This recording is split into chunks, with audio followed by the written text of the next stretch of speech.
چو خواهی رهیدن مر از بندگی، بپیما رهی آفرینندگی. پیام و درودهای فراوان بینندگان ارجمند تلویزیون سینما، نشر نوبتی برنامه آفرینندگی است منظور شما.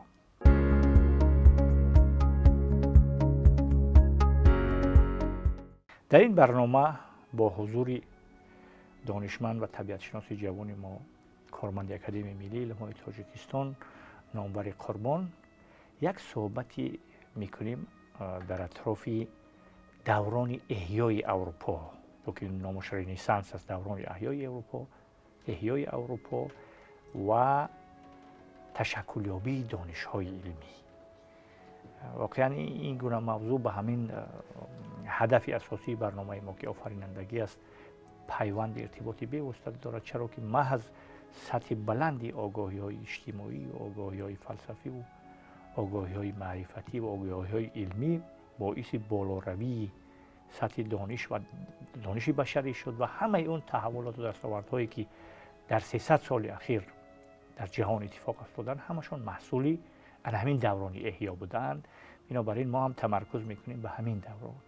و این نامور قربان یادآور میشن که از جمله اون دانشمندان طبیعت شناسانی است که نه تنها در رشته طبیعت شناسی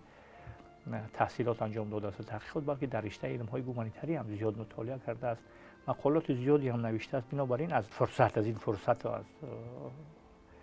امکانیتی که برای ما داده است نامور استفاده می‌بریم، سر همین موضوع صحبت می‌کنیم. نامور، شما مقالات زیادی هم درباره دوران احیا نوشتید، در مطبوعات دوری هم نشر کردید، در مجله ها، در سامانه ها هم هستند. اکنون همین دوران احیا را یک به طور مختصر شرح کنیم که چگونه ظهور کرد و چه زمینه‌هایی بودند که به همین دوران احیای اصلی یا رنسانس میگن، زنده شوی، از نو تولد شوی، احیا از نو تولد شوی. بله، از نو به همین آورده رساندن. همین زمینه‌ها شروع کنیم، بعد دنبال میکنیم. مرحمت بفرمایید. خب، اولین دانش‌ها هنوز هرچند دانش‌های علمی نبودند، از دوره‌ای که انسان خودشناس شد، دانش‌ها مرحله به مرحله تشکل یافتند، انکشاف یافتند و جمع گردیدند و البته در مرکزهای مختلف تمدن جهانی از قبیل ایران باستان، چین قدیم، هند قدیم، مصر، واویلان، شومر، البته بعضی از دانش‌های علمی روی کار آمدند و دایر به حادثه‌های گوناگون طبیعت اندیشه‌های مختلف به عمل آمده، در نتیجه به دانش تبدیل یافتند که این را مثلا مخصوصا پیدایش علم گیوگرافی را فریدریخ انگلز میگوید که بلند و پسشوی سطح آب نیل به پیدایش دانش‌های گیوگرافی در مصر زمینه گذاشت و با مرور زمان وقتی که افکار و اندیشه‌های سکولاستیکی دینی روی کار آمدند، این دانش‌ها مهمترین مکتب‌های علمی البته روی کار آمدن افکار و اندیشه‌های دینی از بین رفتند. یک گرفتاری، یک بحرانی شدید روی کار آمد، مخصوصا با افکار و اندیشه‌های نصرانی. روی کار آمدن افکار و اندیشه‌های نصرانی مکتب علمی فلسفی یونان قطع گردید و در منطقه ما با تهاجم اعراب در این منطقه البته دانش‌ها از گندشاپور، مثلا نمایندگان گندشاپور، اینها نمایندگان بسیار آگاه بودند و حتی پاولوس فورس بسیار افکار و اندیشه های عالمان اروپایی یعنی غرب را با زبان پهلوی ترجمه کرده بود. بعد از تهاجم اعراب البته در عصر نو در این منطقه هم با ظهور محمد خوارزمی، ابوالعباس فرغانی یا احمد فرغانی و زکریا رازی، بعدتر ابو محمود خوجندی، پس از این ابو ریحان بیرونی، بعدتر نصیرالدین توسی، ولی با قطب الدین شیرازی البته این دانش‌ها پوره از یعنی همین مرحله تشکل یابی از بین رفت. انقلاب به شکست به شکست و در دوره تیموری ها تا اندازه یک مکتب کوشش ها شدن از قبیل جمشید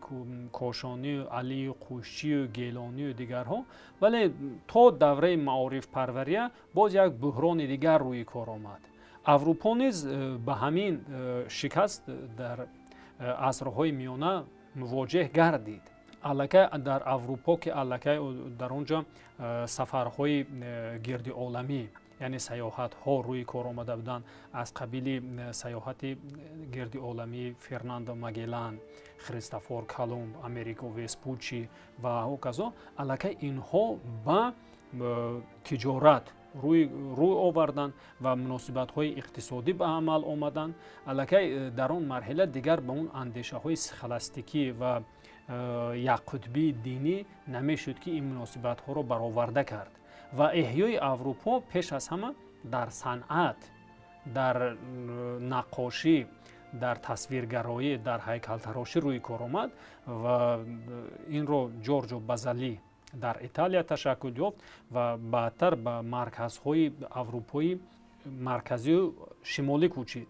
вале бисёре аз андешамандон бар он назар ҳастанд ки ҳамин донишҳои илмие ки дар Аврупо рӯи кор омаданд инҳо пас аз пайдоиши университетҳо,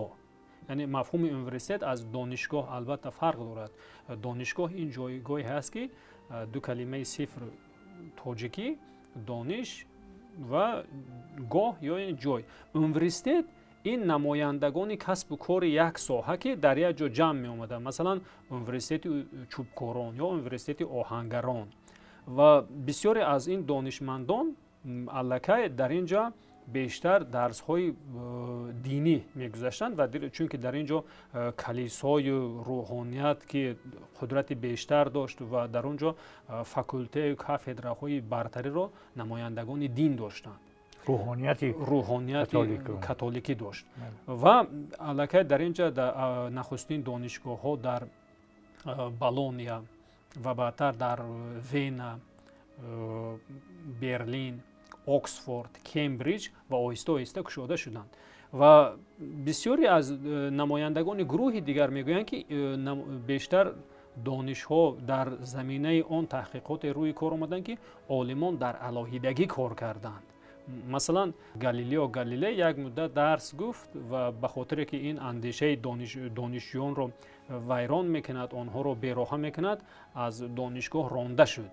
ва Тихо Браге ва дигар намояндагони маъруф, вале онҳо тавонистанд ки ҳамин афкору андешаҳои схоластикиро оҳиста оҳиста ба тадриҷ дар зеҳнияти мардум коста гардонанд. Масалан дар Дания Тихо зери суол баранд. Ба худи аз номбар аз шурӯъ кунем аз Коперник, коре ки масалан як рӯҳонӣ буд, як муаллими рӯҳонӣ буд, аз он мактаби рӯҳоният баромада буд, аз мактаби мадрасӣ баромада буд, ҳамон оини мадрасие ки гуфте схоластика, лекин ин тавонист ки масалан роҳи худашро пайдо кунад ва баъзе масалан андешаҳои хурофӣ ва мавқеъгириҳо нуқтаназарҳои кӯҳнае ки замона мардума ба ақиб мебурданд, онҳоро зери суол бурду. кӯшиши аввалини шикастани ҳамин арзишҳои калоне ки ҷомеаро аз дарун ро берун маҳкам карда буд, мустаҳкам дошта буд, дар ин замина талош кард. бале дар ин марҳила аллакай якчанд нафарое ки ба арсаи илм ворид шуданд аз қабили Николай Коперник, Тихо Браге, Николай Кузани ва дигарҳо. Масалан Николай Кузани вақте ки давраро ба хати рост мегӯяд, вақте давраро рост мекунем ин ба хати рости беҳудуд табдил меёбад ки ин андеша ба беҳудудии кайҳон, ба беҳудудии олам мебарад, ки ин он афкору андешаҳои боварҳое ки то имрӯз рӯҳоният талқин мекард, ин он андешаҳоро рӯи зери суол бурд ва аллакай дигар намешуд ки он ҳодисаҳои астрономие ки аз ҷониби Тихо Браге хоб мушоҳида мешуданд бо андешаҳои рӯҳоният ба онҳо посух гӯд ва албатта дар ин ҷо таъқиботи инквизитсия бениҳоят шадид буд ва ҳатто ҳамин Тихо Браге аз чандин ҷойҳо ба минтақаҳои дигар кӯчид ва ҳатто ҳодисае ки ба сари Ҷордано Бруно омад, вале ин донишмандонро на танҳо шикаста, балки онҳоро воқеан қавӣ гардонид ва дар ин арса бисёр аз донишмандони табиатшиносе рӯи кор омаданд ки таври шумо зикр намудед, онҳо аз намояндагони дин буданд ва ҳатто Паскал, Блез Паскал ки дар 19-солагиаш барои падараш нахустин асбоби ҳисобиро сохт ва дар баробари Лейбниц یک متفکر دیگری آلمانی بود. این با پیدایش تکنیک حساببرار مساعده نمود و آهسته آهسته کامپیوتر امروزه محصول همون کارها هست. و در انگلیا فرانسیس بیکون علاقه اندیشه های بیکون که درباره حرکت درایفی کانتیننت ها این با ساختار گیولوژی زمین مساعدت نمود و همین طریق امواج علمی در این منطقه ها خروج نمودند و آهسته آهسته مکتب های علمی معینی تشکل یافتند که در سرگه آنها البته در انگلیا این فرانسیس بیکون، نیوتن، در ایتالیا گالیلیو گالیلی، استاد گالیلی توریچلا، در آلمان لیبنیتس، در روسیه بعدتر ایلر و لامانوسوف که آنها نیز همین اندیشه های آلمان رو بیشتر بعدتر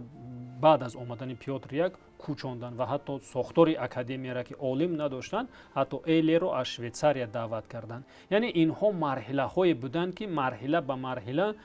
دانش های علمی رو تشکل دادند و این رو ما بسیار در شکل پارادایگما های علمی فیزیکا مشاهده کرده می توانیم که اولین مرتبه مفهوم فیزیکا رو ارسطو استفاده کرده است، ولی مفهومی که ارسطو استفاده کرد از اصطلاح امروزه فیزیکا به کلی فرق دارد و اون بیشتر خصوصیت اجتماعی و به روندهای اجتماعی تعلق دارد، ولی روند امروزه فیزیکا این روند طبیعت شناسی است و بنیاد فیزیک امروزه از دوره همون دانش‌های کلاسیکی که نیوتن 4 قانون رو معین کرد آغاز می‌گردد و با رشد یافتن دانش‌های علمی علاقه در ابتدای عصر 18 یک افکار و اندیشه های دیگری روی کار آمدند که با اندیشه های نیوتن مخالف بودند، ولی آنها این اندیشه ها رو انکار نکردند چون که اینها برای سیستم ماکروسکوپی بودند و در این زمینه منظره مکانیکی عالم روی کار آمد که آن بر اساس اندیشه های نیوتن و پرینسیپ نسبیت گالیلی میخوابد. بعدتر با وجود آمدن دیگر کشفیات های فیزیکی از جانب امپر اندره ماری،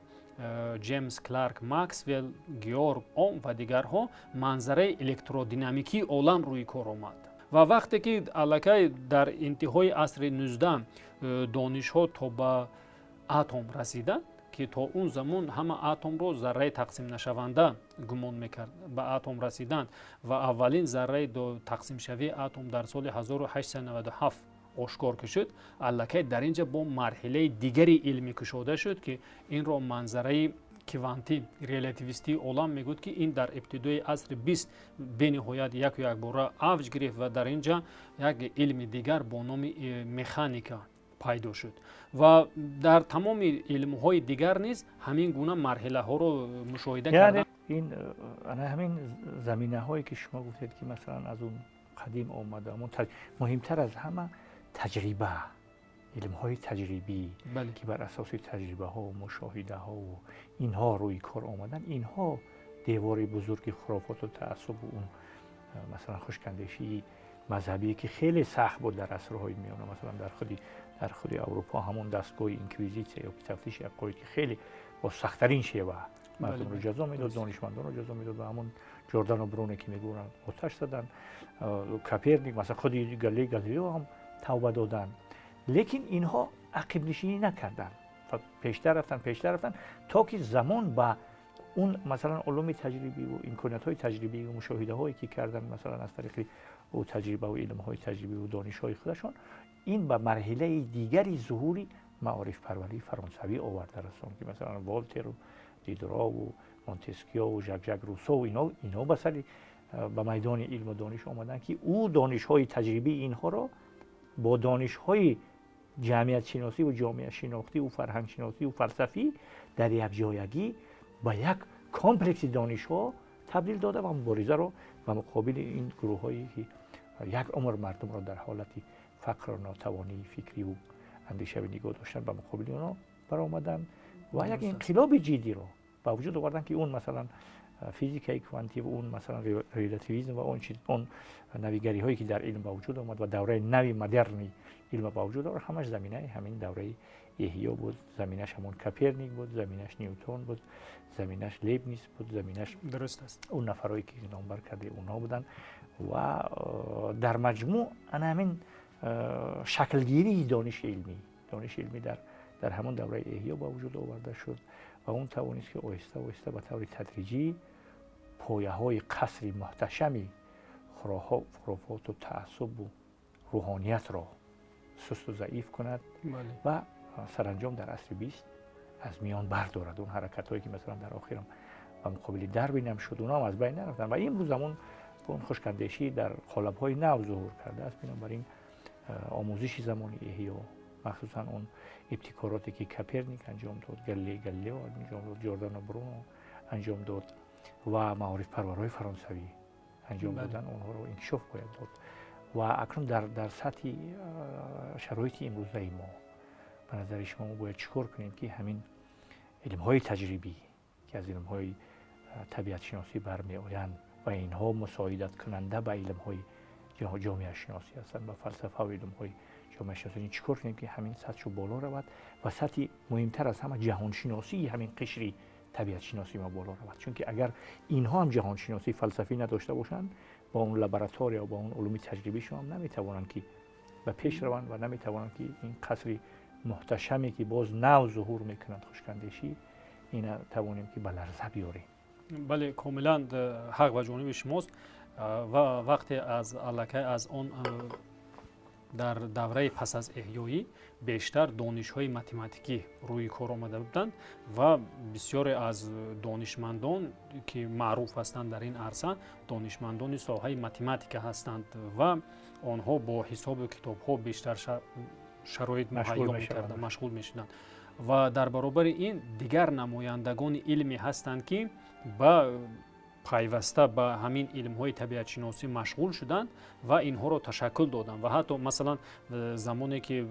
قانون یکم ترمودینامیک پیشنهاد کرده شد از طرف مایر و جول عالمان آلمانی، اینها دکتر بودند. در نتیجه آموزش‌های خود با قانون یکم ترمودینامیک رسیدند که در اساس این سیکل کارنو که امروز پروسس تکنیکی که تمام تکنیکا استفاده بغیر از تکنیک‌های درونسوزی که امروز هست از همینجا آغاز می‌گردد و بعدتر قانون دوم ترمودینامیک بعد از قانون سوم ترمودینامیک این با همون اندیشه‌های جامعه شناسی گگل بسیار موافق است که نظام ترتیب به ترتیب در جامعه، یعنی اینها دانش‌های بودند که مرحله به مرحله تشکل یافتند و ذهنیت سازی کردند. البته چطوری که درست ذکر نمودید این اندیشه سازی در ذهنیت خودی همون عالمان بود که آنها توانستند که جامعه را با دستاوردهای علمی خود وادار نمایند که این است برون رفت. و اون چیزی که درباره داروین ذکر گردید، داروین بیش از 10 سال با کشتی با نام بیگل جستجو گذراند و اون در اساس مشاهده های علمی به چنین خلاصه آمد. مثلا برای مثال یک چیز رو در خود حدود جمهوری تاجیکستان میگیریم که از همه ناحیه سراحالی ترین در جمهوری تاجیکستان ناحیه رودکی است و از همه ناحیه از نگاه حدود کلانترین این ناحیه مرغاب است که برابر حتی یک جماعت ناحیه رودکی. یعنی این علاقه شرایط طبیعی است. انسان با شرایط طبیعی مبارزه میکنه، زندگی میکنن، یعنی شرایط بهتری. و اگر ما با رشد انسانیت جامعه های اولین انسانی نگاه نماییم، همون شهرهای اولین هم در منطقه های تشکل یافتن که در لب دریاها، در نزد اقیانوس‌ها و پیشرفت اروپا هم از همین مسئله آب و اقلیم آب بیشتر رشد کرد. و در مرحله بعدی یعنی در ابتدای عصر 20 علاقه دانشمندان روی کار آمدن که آنها در برابر دانشمندی ساحه خود بودند، اندیشمند و تبلیغگر دانش‌های علمی بودند و تمام معروفترین فیزیکانی که ما بیشتر که نمایندگان علم فیزیک رو پیگیری میکنیم، بیشترین نمایندگان علم فیزیک که با دستاوردهای مهم و امروز معروف هستند از قبیل اینشتین، شرودینگر، پلانک،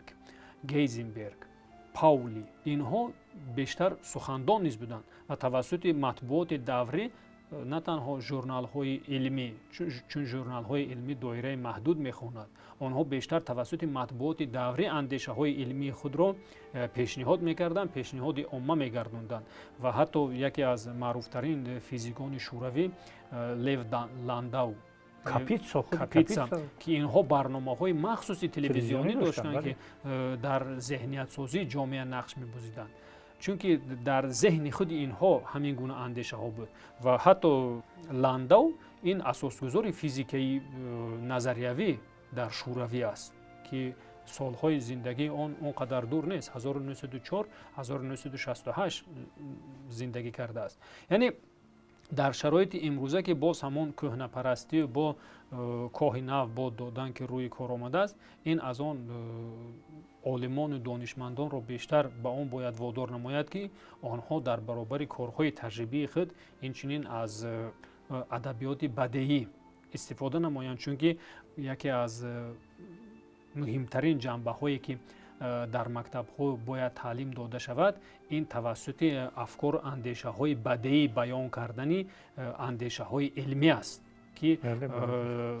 ریاضیات برای کودکان، فیزیک برای کودکان، یعنی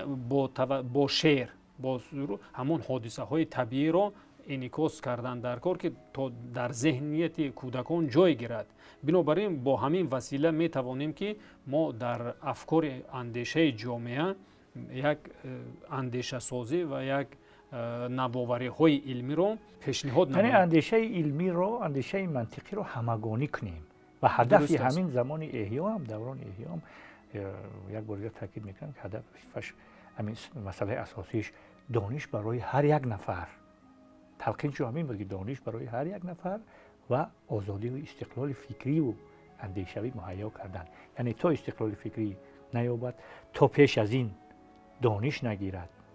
با اون زمینه دانش گرفتن مهیا نسازیم و آگاه نکنیم، ما نمیتوانیم به این هدف رسیم. البته بله، جامعه را به این تلقین کردن در کار است. مثلا ببینید که وقتی که یک نفر نماینده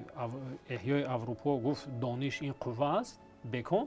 البته این در ذهنیت مردم دیگر خیلی تلقین شد. ولی پیش از بکن در عصر 10 فردوسی گفته بود که توانا بود هر که دانا بود، ز دانش دلی پیل برنا بود. یعنی از در اینجا البته توانستن به سمع جامعه رسانیده توانستن نیز باید کار عالمان ما باشد که در این سمت عالمان، پژوهشگران، کارشناسان و همه آن نفرانی که به به جامعه سر و کار دارند و چون نتیجه های علمی هم محصول نتیجه های علمی هم برای جامعه است که در شکل های گوناگون ظهور و استفاده می شود. بنابراین این اندیشه های علمی بیشتر در جامعه پهن کرده شوند تا ظرفیت ذهنی جامعه تغییر یابد که آنها جامعه جهان را از نگاه علم، از نگاه دانش علمی، نه از آن نگاه خرافاتی و سخلستیکی ببینند. تشکر زیاد نامور عزیز. باور داریم که زمان احیا و دوران احیا دوران کلان تاریخی است. یادآور میشم که در صحبت ما حضور داشتند دانشمند جوانی ما، طبیعت شناسی جوانی ما، کارشناسی مسائل های طبیعت شناسی نامور قربان. رسیدیم به پایان برنامه. روزگار خوش و بردوام و ایام بکام.